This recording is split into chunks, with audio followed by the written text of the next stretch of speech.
Donc, je vois que notre prochain intervenant est déjà prêt. Nicolas Millaud. Merci, Nicolas, d'être avec nous. Nicolas Millaud de la communauté métropolitaine de Montréal. Il vient, en fait, je le présente d'abord. Nicolas est diplômé d'un bac en génie mécanique de l'Université Laval. J'ai été surpris de lire ça. Puis, il a poursuivi ses études au deuxième, troisième cycle en sciences de l'environnement à l'UQAM, où il s'est intéressé au réseau des OBV du Québec et a développé une expertise en gouvernance. Pendant plusieurs années, il a œuvré dans le domaine de la recherche comme chargé de cours à l'UQAM et professeur associé. En 2014, il est devenu le premier coordonnateur de la table de concertation régionale au Saint-Laurent-Grand Montréal. Et depuis 2017, il est maintenant conseiller en recherche à la communauté métropolitaine de Montréal sur les dossiers de l'eau et des inondations, évidemment. Donc aujourd'hui, Nicolas, tu nous parles de l'approche de la CMM sur les inondations et aussi de la collaboration avec les OBV pour la caractérisation des risques d'inondation. Donc, on a quelques minutes de retard, mais on empiétera de 5 ou 7 minutes là, sur la période du dîner, il n'y a pas de problème. À toi la parole. C'est bon, merci Antoine. De toute façon, c'est ça, je n'avais pas eu vraiment de précision sur le temps, là, donc n'hésite pas à me couper la parole. Là, tu sais que je peux parler longtemps si on m'arrête pas. Donc, bonjour tout le monde. Je me rends compte que ça fait plusieurs rendez-vous des OBV auxquels j'ai la chance de participer là, depuis une bonne, dans le fond, depuis les tout débuts de vos activités en tant que réseau. Donc, je vais prendre le contrôle de la scène et je vais vous partager ma présentation. Donc, Antoine, signe de tête, tu vois bien la présentation? Excellent, merci. Donc, je vais essayer de faire le tour rapide de nos travaux sur la gestion des zones inondables et de conclure sur l'entente qu'on a convenue avec le monde des organisations de gestion intégrée de l'eau sur notre territoire. Donc, un petit rappel quand même là, pour ceux qui sont peut-être moins familiers avec notre réalité. Donc, la communauté métropolitaine de Montréal, qui est une organisation créée en vertu de la loi sur la CMM au début des années 2000, couvre 82 municipalités dans le Grand Montréal. Pour un total de 14 MRC qui sont comprises en totalité ou partiellement dans le territoire de la CMM. Ça représente plus de 4 millions d'habitants, c'est 4 360 km². Et dans notre outil de planification, là, donc le PMAD que vous voyez à la page couverture en bas, eh bien, on a identifié 7 cours d'eau qu'on dit métropolitains, donc des cours d'eau qui sont de compétence métropolitaine, donc le lac des Deux-Montagnes, le lac Saint-Louis, Rivière-des-Mille-Îles, Rivière-des-Prairies, le fleuve Saint-Laurent dans sa section en aval du lac Saint-Louis, la rivière Richelieu dans sa portion métropolitaine et un petit cours d'eau, la rivière Saint-Jacques, qui est dans le fond un cours d'eau qui est situé entre deux MRC. Donc, c'est un territoire qui est très vaste, un territoire que si on le regarde en tant que bassin versant, donc on se trouve à recevoir de l'eau de plusieurs bassins versants, donc des bassins versants qui vous concernent, mais aussi de 2 gigantesques bassins versants dans le fond, de 3 gigantesques bassins versants, celui des Grands Lacs, de l'Outaouais et du Richelieu, avec lesquels il faut composer. Ce qui fait que la CMM participe activement à de nombreux travaux de la Commission mixte internationale ou de la Commission de régularisation de la rivière des Outaouais. Donc, ce que l'on peut retenir de nos cours d'eau métropolitains, et particulièrement en lien avec les inondations de 2017, c'est qu'on a, en 2017, fait le décompte des nombres de logements touchés. Donc, on parle d'au-dessus de 5 000 logements qui ont été touchés uniquement en 2017. À ceux-là, il faut rajouter, bien entendu, ceux qui ont été touchés en 2019, notamment là, dans la municipalité de Sainte-Marthe-sur-le-Lac, à la suite de la rupture de l'ouvrage de protection. Une proportion relativement équivalente là, de ces logements-là qui sont répartis dans les zones de grand et de faible courant. Donc, on a des territoires urbanisés là, qui sont situés dans des zones à risque faible ou modéré ou à risque élevé. Et au niveau du résidentiel seulement, donc la valeur de ces bâtiments-là s'élève à pratiquement 1 milliard de dollars si on compte seulement la valeur du cadre bâti. Et donc, on monte à près de 2 milliards de dollars là, si on compte la valeur des propriétés. Ce qui est important, je pense, d'avoir en tête, c'est que dans la région de Montréal, donc c'est vraiment des plaines inondables qui sont déjà développées, qui sont à gérer dans une perspective de risque, donc des plaines inondables où on a, oui, des secteurs résidentiels, mais à plusieurs endroits aussi, des secteurs qui sont, dans le fond, le cœur d'une communauté avec une rue commerciale, des bâtiments institutionnels, des entreprises. Donc, on doit composer avec une complexité qui est quand même assez grande. Depuis 2018, donc depuis le plan de sécurité civile qui a été adopté là, par le gouvernement au printemps 2018, la CMM s'est fait confier là, un des mandats. Là, donc, on est un des 8 mandataires là, que M. Bouchard a mentionné plus tôt. Et donc, notre premier mandat qui se termine le 31 décembre prochain visait essentiellement à faire la cartographie des cours d'eau métropolitains, une cartographie qui est pratiquement complétée. Là, donc, plusieurs secteurs ont déjà été enchâssés dans un règlement de contrôle intérimaire. On a des cartographies complétées qui sont en attente d'approbation et on a la rivière Richelieu là, qui va être faite prochainement là, à la suite d'une entente qu'on vient d'avoir l'autorisation de signer avec la communauté mixte internationale pour pouvoir travailler avec leur modèle. On a aussi amorcé la cartographie de cours d'eau locaux. Donc, pour nous, un cours d'eau local, c'est un cours d'eau qui n'est pas un cours d'eau métropolitain. Donc, ce sont les cours d'eau qui sont essentiellement sur le territoire d'une MRC et qui se jettent dans nos cours d'eau métropolitains. Donc, étant donné l'expertise développée à la CMM, on a reçu beaucoup de demandes pour caractériser près de 40 cours d'eau locaux en plus de nos cours d'eau métropolitains. Et donc, la CMM a ajouté de son propre budget là, un 2 millions de dollars additionnels là, à la contribution que le gouvernement nous avait octroyée au printemps 2018.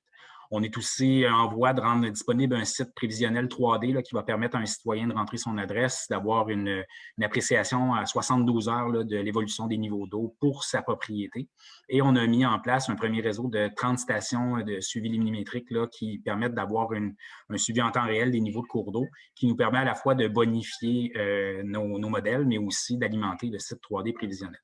Et comme l'a mentionné Stéphane Bouchard du MAMAGE, donc le renouvellement du mandat est en discussion présentement sur un horizon qu'on projette, nous, de notre côté, 21-25. Donc, on verra comment on conviendra de tout ça là, avec le MAMAGE. Mais essentiellement, donc, comme l'a dit Stéphane Bouchard, donc le but de ce renouvellement-là va être de, oui, poursuivre les campagnes de relevé de données et de raffiner la modélisation qu'on a déjà mise en place, de travailler avec le nouveau guide méthodologique qui sera défini par le ministère de l'Environnement là, dans le cadre d'une mesure du plan de protection du territoire face aux inondations, de travailler dans le cadre du nouveau cadre normatif là, au niveau de la cartographie, mais aussi, c'est sans doute là le plus grand intérêt, de s'en aller vers une caractérisation du risque là, pour raffiner nos décisions, nos planifications de mesures de gestion des risques d'inondation en ajoutant la vulnérabilité et en ajoutant une compréhension puis une modélisation de l'aléa inondation qui va bien au-delà de la simple cartographie qui, elle, dans le fond, nous intéresse relativement peu quand vient le temps de définir concrètement les mesures qui sont à mettre en place.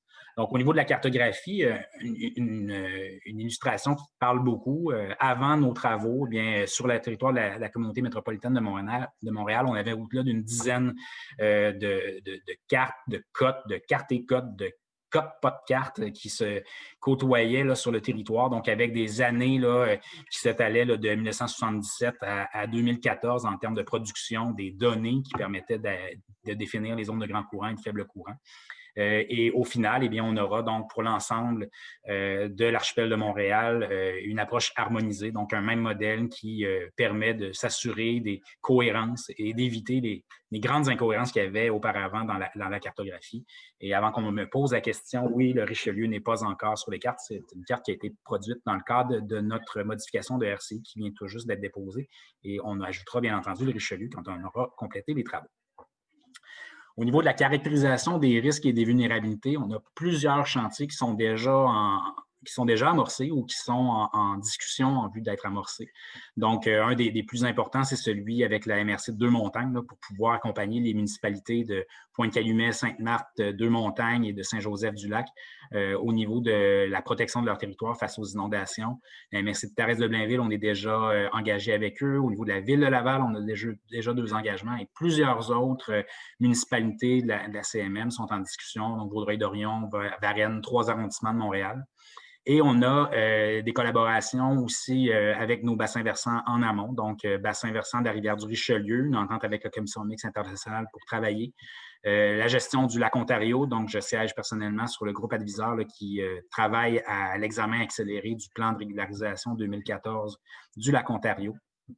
On a aussi des travaux avec les MRC d'Argenteuil et de Beauharnois-Salaberry qui sont en discussion ou déjà amorcés, ce qui nous amène à travailler hors de notre territoire de compétences, mais dans un esprit de collaboration là, avec les autres partenaires de la gestion des risques d'inondation au Québec.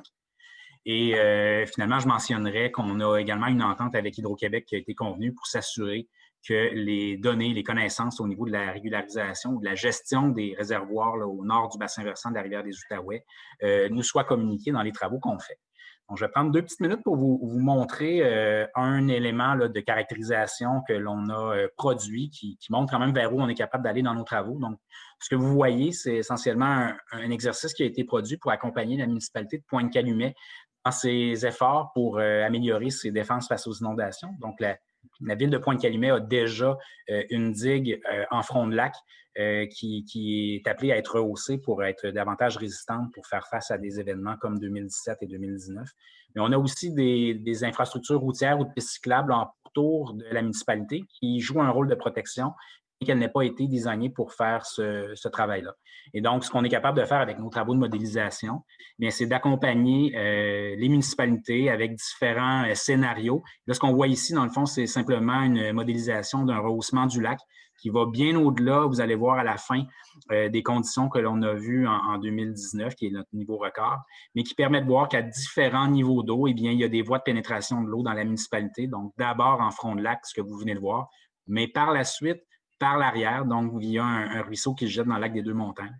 Et que si on souhaite avoir une protection, dans le fond, améliorer des défenses qui existent déjà pour cette municipalité-là, ça prend vraiment cette vision-là intégrée là, de l'ensemble du secteur et de sortir d'une vision qui est à l'échelle de la municipalité.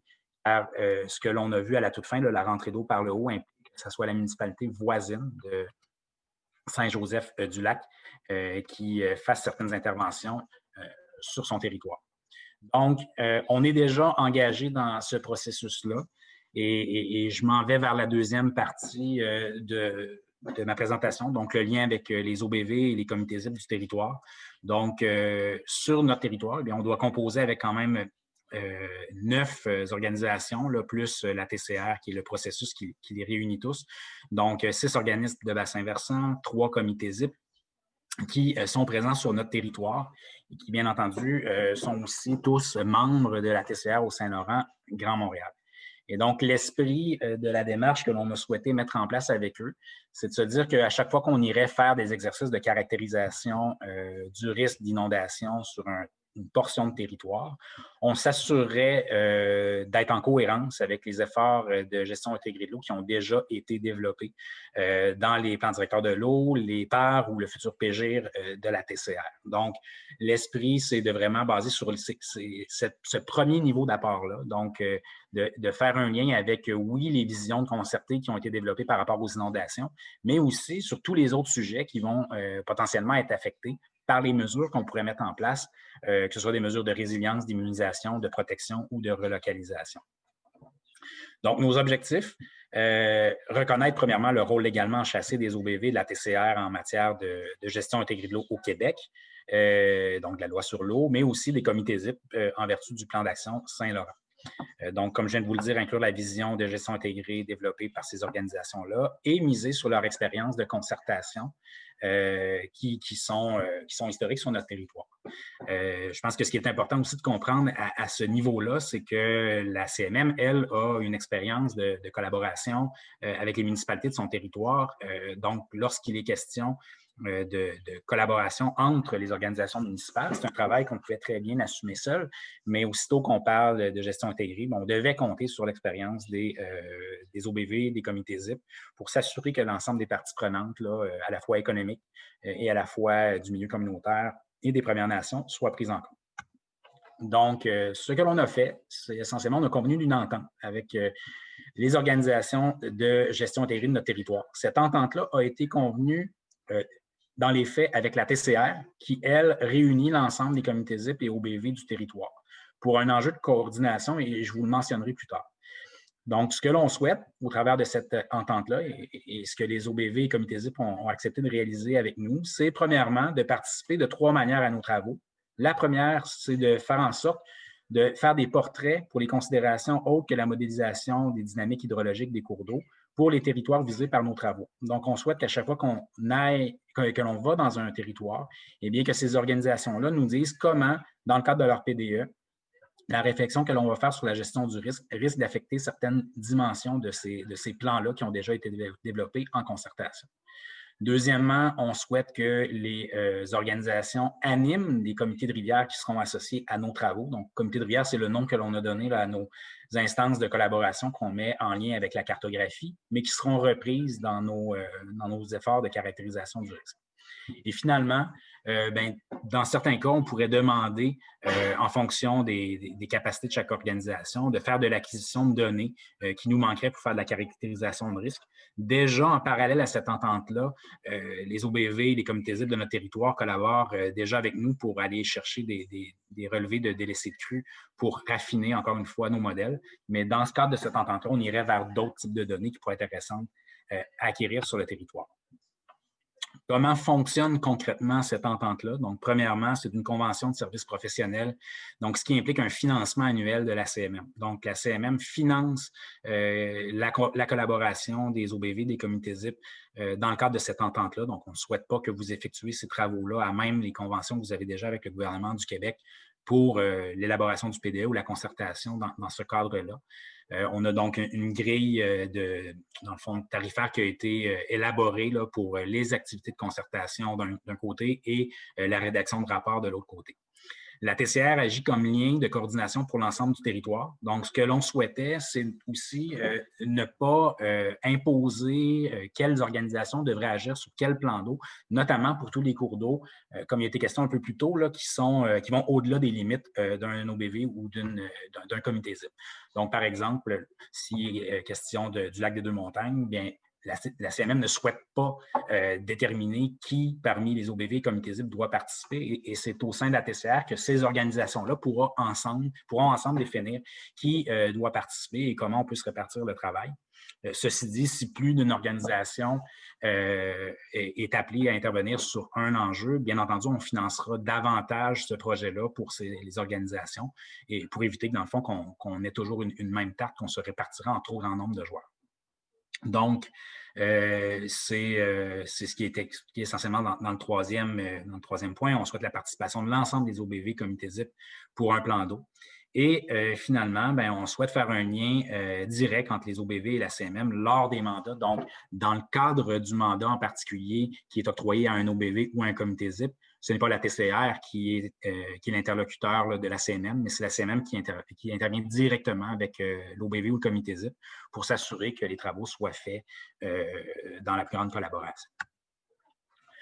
J'identifie quelques défis à venir parce que c'est une entente qui a été signée au courant de l'été. Donc, on commencera nos travaux de caractérisation fin octobre, là, donc à la fin de l'automne, principalement dans le cadre d'un projet avec la MRC de Deux-Montagnes.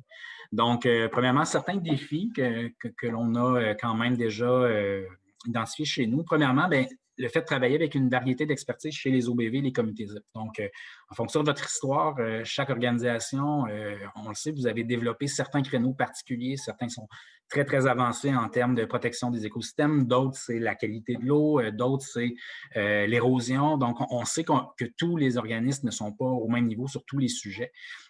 Donc, on va devoir vraiment essayer de trouver une façon d'arrimer cette variété d'expertise-là qui est présente et qui est normale là, dans vos organisations. Deuxièmement, il y a un enjeu qui est celui de faire de la concertation dans un mode que je dirais gestion par projet, là, avec des échéanciers très, très serrés. Quand on participe à des exercices de concertation plus classiques là, dans le cadre de l'élaboration d'un PDE, d'un PGIR ou autre, on sait que la concertation prend quand même un certain temps, alors que nos efforts de caractérisation du risque sont dans des modes beaucoup plus serrés de quelques mois là, pour la réalisation du projet. Donc, ça va peut-être demander un certain ajustement dans les façons de faire et dans les types d'animation qui sont prévus, mais je suis tout à fait confiant qu'on trouvera la bonne voie pour assurer un succès.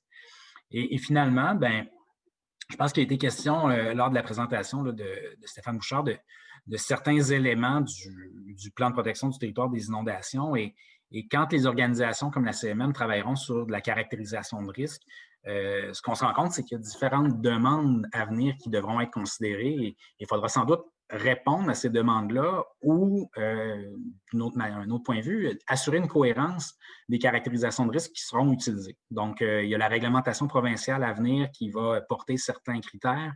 Les municipalités, elles, sont déjà porteuses de nombreuses initiatives. Les municipalités souhaitent répondre aux problématiques d'inondation pour le prochain printemps. C'est l'échéancier qui est toujours souhaité.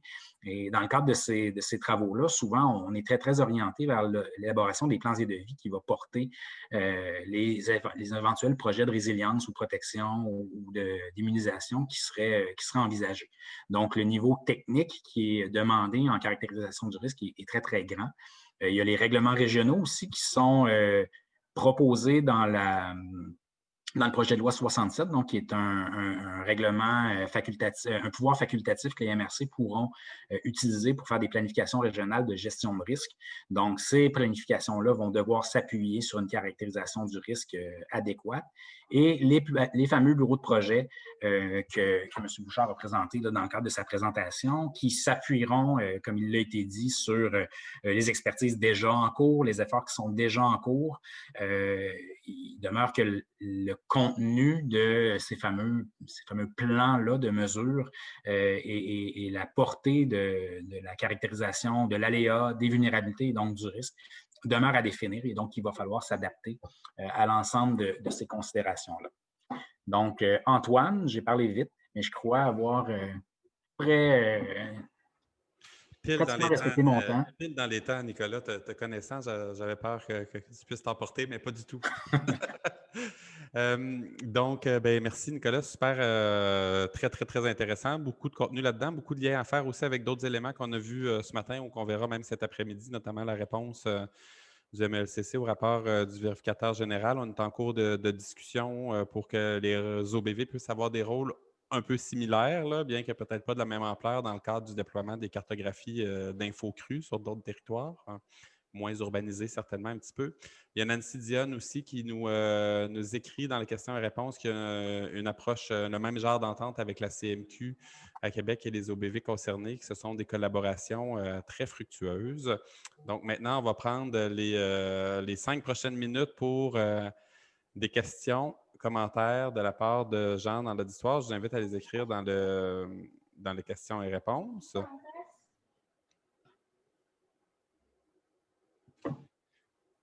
Sinon, peut-être, moi, je peux en poser une en attendant qu'il y en ait d'autres qui apparaissent. Tu parlais là, de l'approche par projet versus l'approche de concertation, puis que c'est un enjeu. Là, c'est bien de le soulever comme enjeu, mais peut-être vous avez commencé à déployer ces mécanismes-là de concertation par les OBV. Est-ce qu'on a réussi à faire quelque chose d'intéressant dans les délais qui étaient prescrits ou comment, dans les faits, là, ça s'est placé finalement? Bien, dans le fond, dans les faits, comme je le disais, nos travaux de caractérisation, on les lance cet automne. Donc, il n'y a pas encore d'apprentissage qu'on peut voilà, il n'y a pas encore d'apprentissage qu'on peut retenir de ces expériences-là. Mais si je prends, par exemple, le projet que l'on a amorcé avec la MRC de Deux-Montagnes, donc c'est un projet qui s'est étalé sur 1 an. Il faut comprendre que de manière préalable, il y a un travail, je pense que la présentation juste avant la mienne de Geneviève était assez révélatrice là-dessus au niveau de l'importance des données que les municipalités peuvent nous fournir pour faire la caractérisation de risque. C'est un enjeu chez eux, puis c'est un enjeu chez nous aussi. Quand on est dans un milieu fortement urbanisé, souvent, c'est pas juste le plan d'eau qui est à caractériser, mais c'est le système de drainage des municipalités qui est tout aussi important à connaître pour savoir comment, dans un contexte, par exemple, comme Deux-Montagnes, la ville de Deux-Montagnes qui a un ouvrage de protection. Donc, il y a à la fois l'eau du lac à gérer, mais il y a l'eau qui va tomber pendant la crue, qu'on ne peut pas nécessairement rejeter dans le lac, étant donné que le lac, lui, est plein. Et donc, il faut avoir une approche où on est capable d'avoir de la rétention sur site, donc par des bassins ou des capacités de pompage pour amener l'eau ailleurs. Et donc, toute la question du drainage est importante et c'est souvent le maillon faible là, dans les connaissances dont on dispose. Donc, on a mis beaucoup de temps là-dessus. Et là, on va tomber vraiment dans la caractérisation du risque avec les municipalités, avec les parties prenantes là, à l'automne et à l'hiver. Mais là, l'échéancier, c'est juin. Donc, pour nous, tout doit rentrer d'ici juin 2021, ce qui donne donc un délai quand même assez court pour les allers-retours avec les parties prenantes. Mais en même temps, je sais que les OBV sont habitués de faire différents niveaux de concertation, les comités ZIP aussi. Donc, j'ai pleinement confiance qu'on trouvera la bonne voie. Bien, on a un commentaire de François Lajoie, je crois que tu connais, qui dit que quand les moyens sont là, on prend moins de temps et d'énergie à les chercher, puis on peut mettre toute l'énergie sur l'action, la concertation, la communication dans des délais plus rapides qu'on peut entendre ici. Là, côté justement moyen, je pense que, bon, tu l'as abordé rapidement, là, mais les modalités de participation des OBV, tout ça, ça fait l'objet de discussion, puis c'est déjà convenu. Donc, lorsque vous allez déployer ça, si je comprends bien, il n'y a pas des semaines et des mois à perdre à s'entendre sur une offre de service ou ce genre de choses-là, par exemple. Non, exactement. Puis la façon qu'on a voulu convenir aussi, c'est que dans le fond, l'offre de service a été signée, comme je le disais, avec la coordination de la TCR, ce qui fait que les enveloppes sont déjà disponibles. Aussitôt qu'on interpelle un OBV ou un comité ZIP pour faire un travail concret, l'argent part de la TCR vers l'organisation qui est concernée. Et donc, on n'a pas de délai à signer une nouvelle entente avec chacune des organisations à chaque fois qu'on devra ouvrir un nouveau chantier. Bien, merci beaucoup, Nicolas. Une dernière question qui vient d'apparaître. Est-ce que vous avez considéré les aires de drainage urbaines? Et peut-être, j'imagine, si oui, comment? Qui nous vient de Mireille Chalifour en Matapédia. Là. Je sais que de leur côté, ils travaillent sur cette notion d'aire de drainage urbaine. Oui, ben on est carrément dans ces éléments-là là, quand on travaille sur les cours d'eau ultra urbanisés qu'on a, là, je pense notamment à la rivière des Mille-Îles.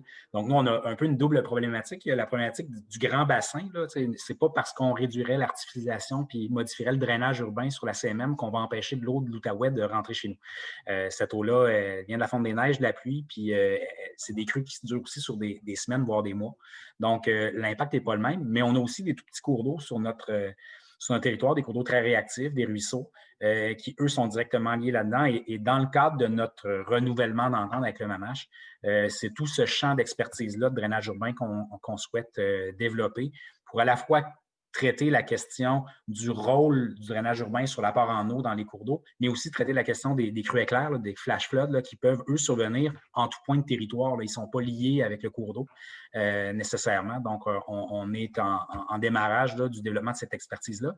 Et je pense que là, on amène un point qui est important, c'est celui de l'expertise. Je pense qu'une des raisons pour lesquelles les choses vont bien à la CMM, c'est qu'on a, disons, une masse critique qui est évidente. On développe une expertise pour 82 municipalités. Donc, on est capable facilement de montrer la rentabilité là, du fait de centraliser une certaine forme d'expertise pour après ça la rendre disponible pour 82 villes. Ça sera un défi parce que juste la question du drainage urbain, si Mireille pose la question, c'est qu'elle est familière avec ça, c'est quand même très demandant en expertise, en temps et en capacité. Merci beaucoup, Nicolas. Donc, on va s'arrêter ici pour laisser une petite pause de dîner à nos participants, mais ça a vraiment été très intéressant. J'aurais eu plein d'autres questions qu'on n'aura pas l'occasion de poser, mais notamment en lien avec les autres discussions qu'on avait ce matin sur les questions d'échelle. Rivière des Outaouais, c'est transfrontalier.